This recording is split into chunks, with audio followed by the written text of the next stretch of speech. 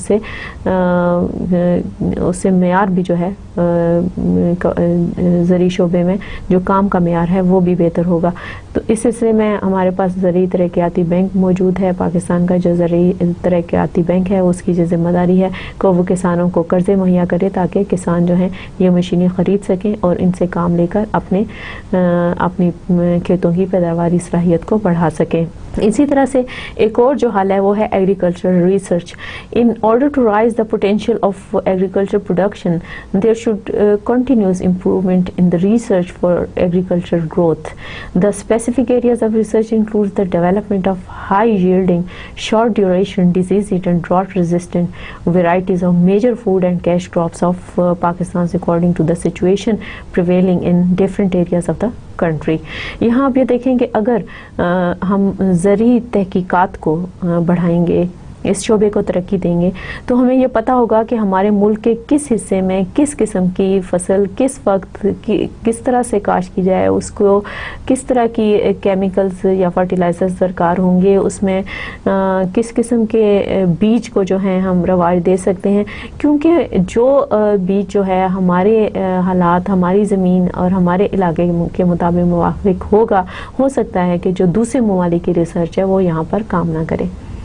تو دوسرے ملکوں کی ریسرچ کے طریقوں سے صرف ہم فائدہ اٹھا سکتے ہیں، لیکن اپنے ملک میں اس علم کو کام میں لانے کے لیے ہمیں اب اس شعبے میں ہمیں اپنی تحقیق کو، اپنے ملک کے مختلف علاقوں کے متعلق تحقیق کو آگے بڑھانا ہوگا تاکہ ہم اپنے ملک کی معیشت کو بہتر بنا سکیں، کیونکہ ملک کی معیشت تب بھی بہتر ہوگی جب زراعت کے شعبے میں ترقی ہوگی۔ زراعت کے شعبے میں ترقی ہوگی تو انڈسٹری فروغ پائے گی، انڈسٹری فروغ پائے گی تو کامرس بھی جو ہے اس سے انٹر لنکڈ ہے، اور اس طرح سے مجموعی طور پر جو ہے پاکستان کی معیشت کے اوپر مثبت اثرات مرتب ہوں گے، اور پاکستان کی زرعی شعبے کو جو مسائل درپیش ہیں اس میں سے ایک حل یہ ہے کہ ہم پاکستان میں زرعی شعبے میں تحقیقات کو فروغ دیں۔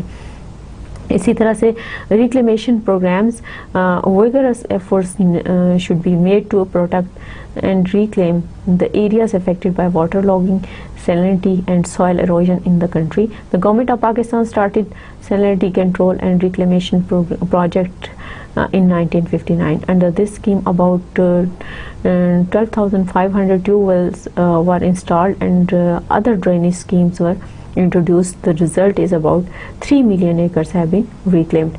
یہاں پہ ریکلیمیشن پروگرام میں یہ ہے کہ ہماری وہ زمین جو سہم اور تھور کی وجہ سے بیکار ہو رہی ہے اس زمین کو دوبارہ کام میں لایا جائے۔ اس مقصد کے لیے ان علاقوں میں ٹیوب ویلز لگائے گئے۔ ایک تو ٹیوب ویل وہ ہے جو کہ ہم زمین سے پانی لینے کے لیے کھیتوں کو سیراب کرنے کے لیے لگاتے ہیں، ایک یہ اس قسم کے ٹیوب ویلز ہیں کہ جو اس لیے لگائے گئے ہیں تاکہ جو زمین کے اندر واٹر لیول جو ہے وہ بڑھ چکا ہے، بلند ہو چکا ہے، اس کو نارملائز کیا جائے اور اس پانی کو نکال کر نالوں میں ڈال دیا جاتا ہے تاکہ زمین کو جو ہے وہ کاشت کے قابل بنایا جا سکے۔ تو 1959 میں اس پہ کام شروع کیا گیا اور اس اسکیم کے تحت اب تک زمین جو ہے، کچھ زمین جو ہے وہ دوبارہ کاشت کے قابل بنائی جا چکی ہے، لیکن اس شعبے کے اوپر مزید توجہ دینے کی ضرورت ہے۔ اسی طرح سے agricultural price policy. An agricultural price policy refers to the government's role in defining or inducing the prices of agricultural outputs and inputs. The price mechanism can, if used carefully and systematically, prove to be an effective supplement efforts towards the revival of agriculture and increase agricultural productivity. The policy regarding output is also called price support policy.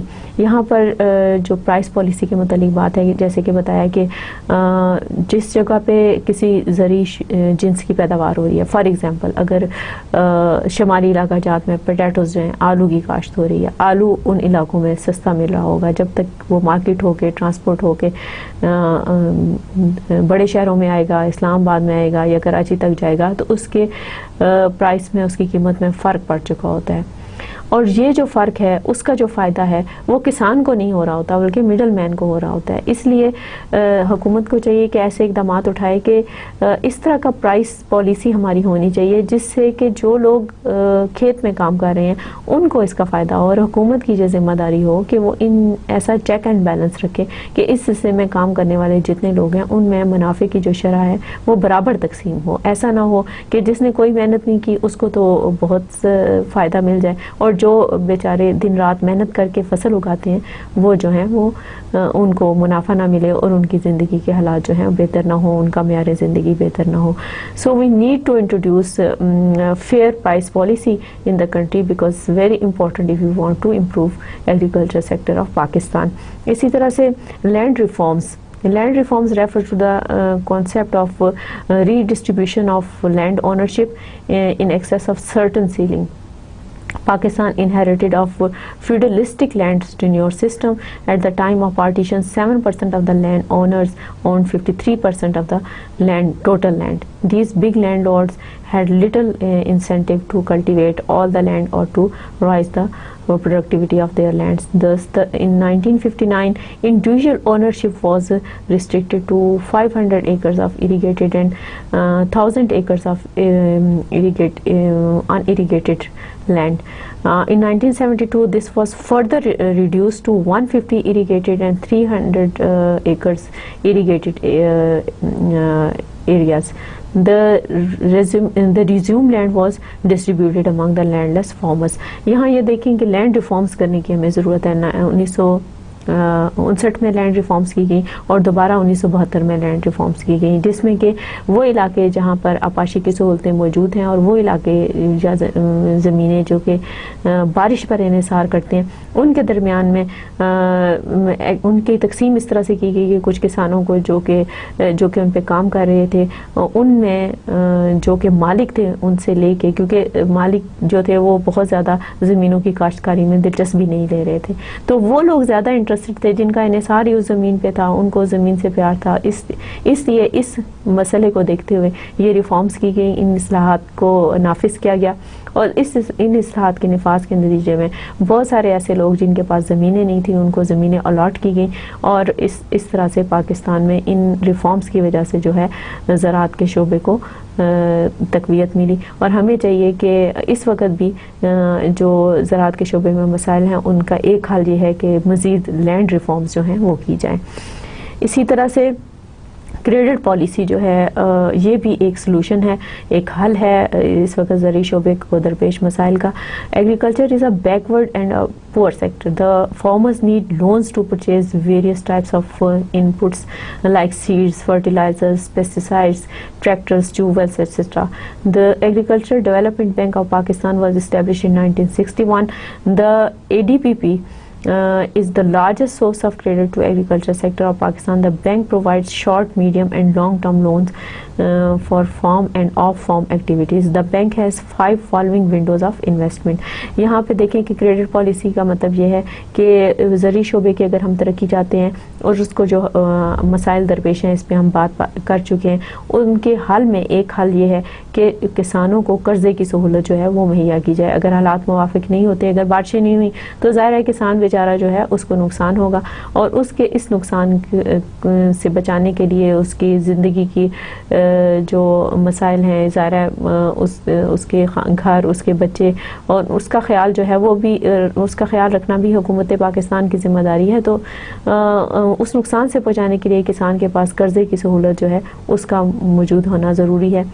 1961 میں پاکستان میں زرعی ترقیاتی bank قائم کیا گیا. اس کی وجہ سے کسانوں کو قرضے کی سہولتیں ملیں, جس میں کہ یہ بینک جو ہے اس وقت شارٹ ٹرم, میڈیم اور لانگ ٹرم بیس پہ جو ہے کسانوں کو قرضے مہیا کر رہا ہے. ہمیں اس طرح کی سہولیات کو مزید بڑھانے کی ضرورت ہے. آئیے دیکھتے ہیں کہ یہ زرعی ترقیاتی بینک جو ہے کن کن شعبوں میں قرضے فراہم کرتا ہے. Development loans production loans, agri-business loans, cottage industry loans, off-farm income generating activity loans. یہ جو ہیں یہ مختلف شعبے ہیں, یہ اس کی مختلف ونڈوز ہیں جس میں کہ جو پاکستان کا زرعی ترقیاتی بینک ہے وہ ان شعبوں میں کسانوں کو قرضے مہیا کرتا ہے. The ADBP advance loans based on land, mortgage or on personal security. Until 1996 the ADBP has provided credit for about rupees 100 billion to 4 million farmers. Most of it was given for purchase of tractors and tubewells.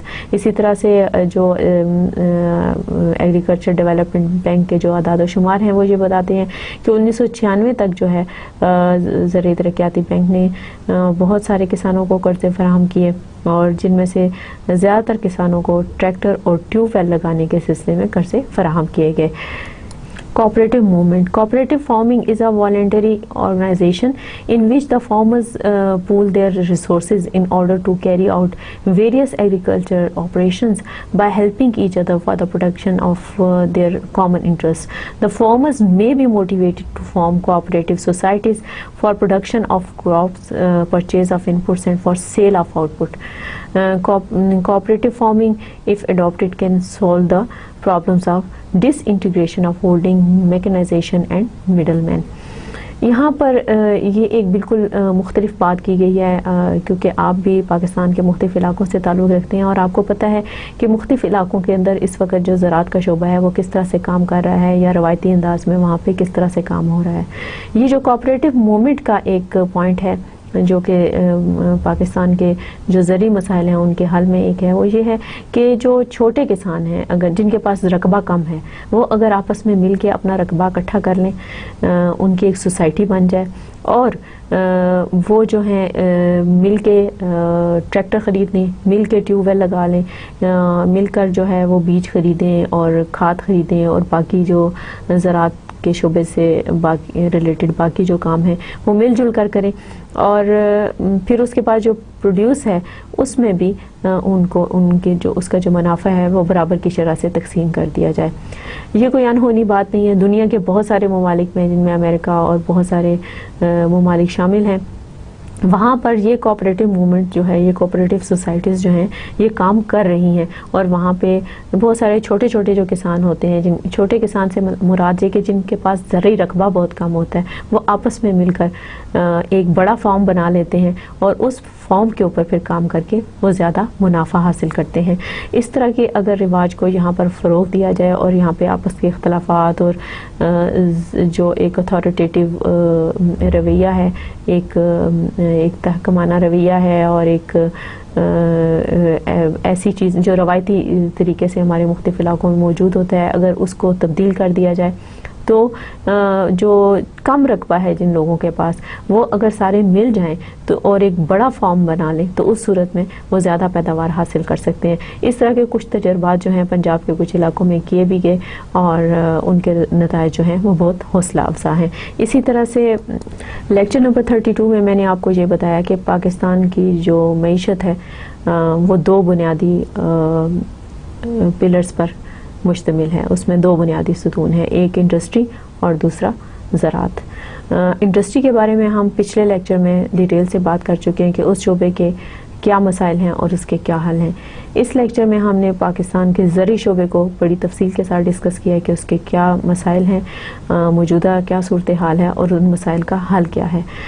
اس طرح سے economy of Pakistan پہ یہ جو دونوں sectors تھے, major sector یعنی industrial sector and agriculture sector, we have discussed in detail. Now I'm going to discuss with you how many topics we have covered in this course of Pakistan studies. There is a list of lectures. In first lecture we have discussed Pakistan ideology, and we have discussed what is the meaning of ideology of Pakistan, what are the major elements of the ideology of Pakistan, how ideologies emerge, the importance of ideology, basis of the ideology of Pakistan, and what were the aims and objectives of the creation of Pakistan. Then we have discussed Muslim nationalism. Third lecture, aims and objectives of the establishment of Pakistan, we discussed in detail. Land and the people of Pakistan. In these lectures, in these 3 lectures, we have thoroughly, deeply discussed about the geographical importance, geographical features of Pakistan, history of Pakistan,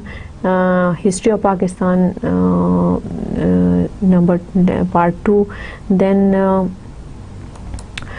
history of Pakistan part 3. In these 3 lectures we have completely discussed overview the important turning and events of historical background of Pakistan from 2500 BC till 1900.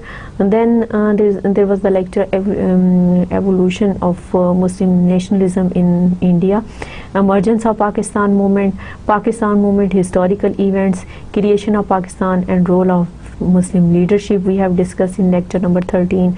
Establishment of Pakistan part 1 from 1947 till 77 we have discussed the recent history of Pakistan. Establishment of Pakistan lecture number 2 from 1978 till 2008. In lecture number 15 we have discussed different rulers from 1947 till 2008. Constitutional developments, that was very interesting topic, and we have thoroughly discussed what were the constitutional developments happened in Pakistan in Constitution of 1956, Constitution of 1962 and Constitution of 1973 we have discussed in detail.